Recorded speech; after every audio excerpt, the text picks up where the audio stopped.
अलग अलग राज्यों में, अलग अलग इलाकों में भूजल की स्थिति क्या है, शुद्ध जल की स्थिति क्या है, उसकी उपलब्धता क्या है, सबसे पहले उस पर यह रिपोर्ट देखिए, फिर चर्चा को आगे बढ़ाते हैं।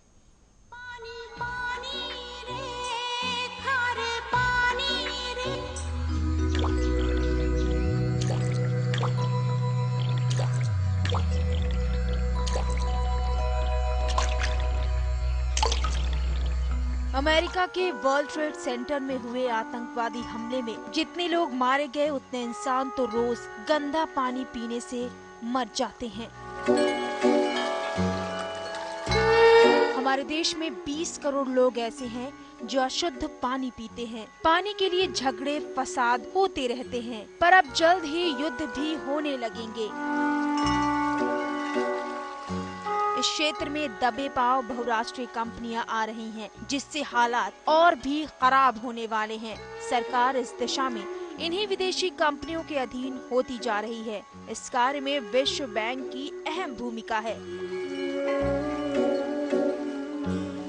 कुछ समय पहले ही जर्मनी की राजधानी बोन में पानी की समस्या को लेकर गंभीर विचार विमर्श हुआ। इस अंतर्राष्ट्रीय सेमिनार में 130 देशों के करीब 3000 प्रतिनिधि उपस्थित थे। इस सम्मेलन में चौंकाने वाली जानकारी ये दी गई कि 21वीं सदी में जिस तरह से टैंकर और पाइपलाइनों से क्रूड ऑयल का वितरण किया जा रहा है, ठीक उसी तरह पानी का भी वितरण किया जाएगा।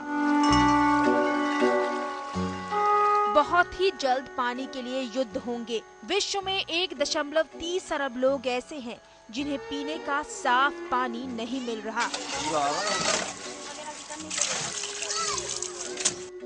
अशुद्ध पानी से विश्व में रोज 6000 मौतें हो रही हैं। हालात ऐसे ही रहे तो पूरे विश्व में पानी सबसे महत्वपूर्ण मुद्दा बन जाएगा। हमारी पृथ्वी में जितना पानी है उसका 97% समुद्र के खारे पानी के रूप में है। केवल 3% पानी ही मीठा और पीने लायक है। इसमें से 25% हिम नदियों में बर्फ के रूप में जमा हुआ है। इस तरह से कुल 5% पानी ही हमारे लिए उपलब्ध है। इसमें से भी अधिकांश भाग अमेरिका और कनाडा की सीमाओं पर स्थित बड़े बड़े तालाबों में है। शेष विश्व में बढ़ती जनसंख्या, शहरीकरण, औद्योगिकरण और प्रदूषण के कारण पानी के ज्ञात स्रोतों में लगातार कमी आ रही है। देश के कई राज्यों में पानी के लिए दंगे होना शुरू हो गए हैं। संयुक्त राष्ट्र संघ की एक रिपोर्ट के अनुसार एशिया में प्रति व्यक्ति प्रति वर्ष 3000 घनफीट जितना पानी ही लोगों को मिल पाएगा। इसमें भी भारत की आवश्यकता औसतन 2500 घन मीटर है। उत्तर प्रदेश में ये परंपरा है कि कन्या द्वारा जब कुएं की पूजा की जाती है तभी लग्न विधि पूर्ण मानी जाती है। अब तो कुओं की संख्या लगातार घट रही है, इसलिए गांवों में कुएं के बदले टैंकर की ही पूजा करवाकर लग्न विधि पूर्ण कर ली जाती है। सुदर्शन न्यूज के लिए आलोक झा, दिल्ली।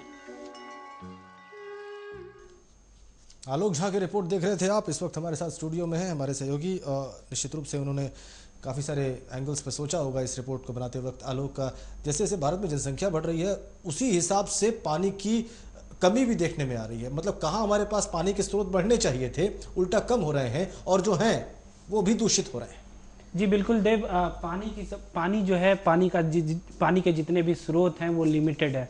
और इंडिया में क्योंकि नदियों की भरमार है तो पानी की कमी होनी नहीं चाहिए थी। लेकिन मैं आपको बता दूं कि जो हरित क्रांति लाई गई उसमें कुछ ऐसे स्टेट थे, हरियाणा, पंजाब, जो अधिक मात्रा में ग्राउंड वाटर यूज़ करते हैं। और मैं आपको बता दूं कि पानी की जो पानी की समस्या आ रही है, इसमें सबसे बड़ा रोल जो हम सीमेंटीकरण कर रहे हैं।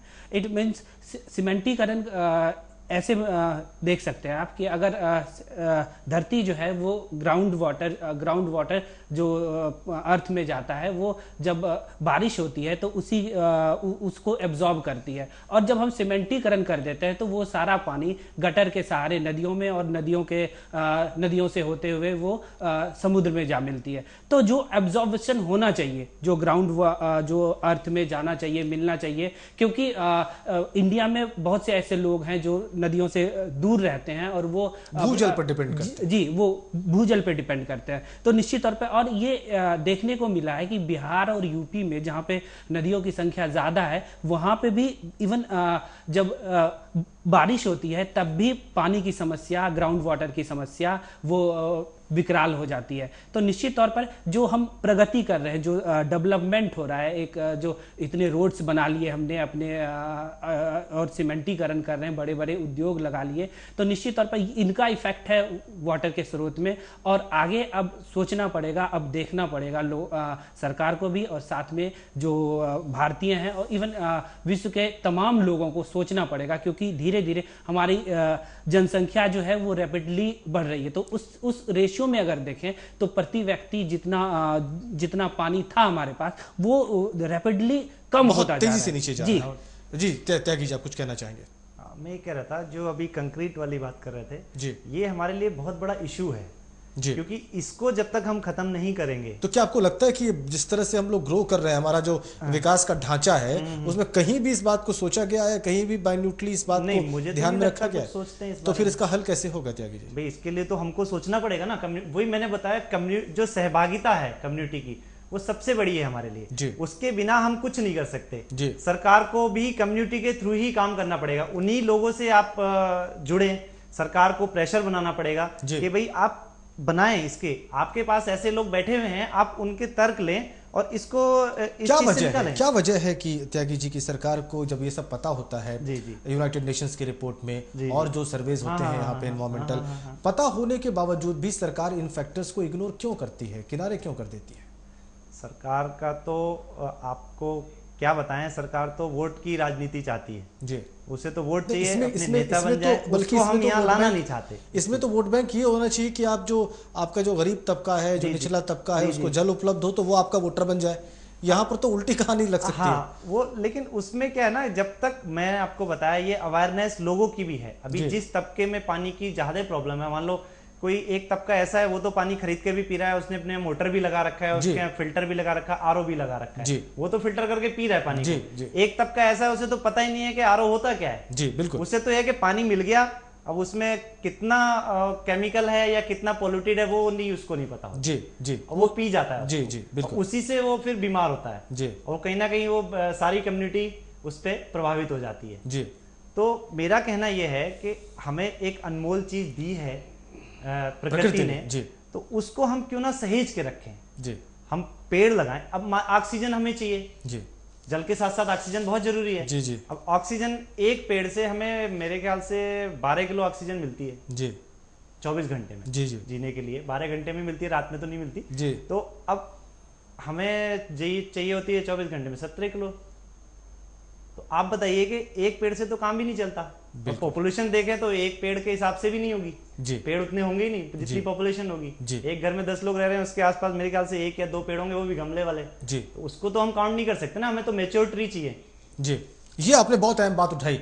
मतलब ऐसा नहीं कि समस्या सिर्फ जल की है, समस्या उन तमाम मौलिक तत्वों की है जो कि जीवन के लिए नितांत आवश्यक है, और कोई भी इस पे सोचने को तैयार नहीं। लेकिन हम आपको जरूर मजबूर करेंगे। ये कार्यक्रम और ये श्रृंखला आपको विचार करने को जरूर मजबूर करेगी। छोटे से ब्रेक के लिए रुक रहे हैं, फौरन वापस आते हैं।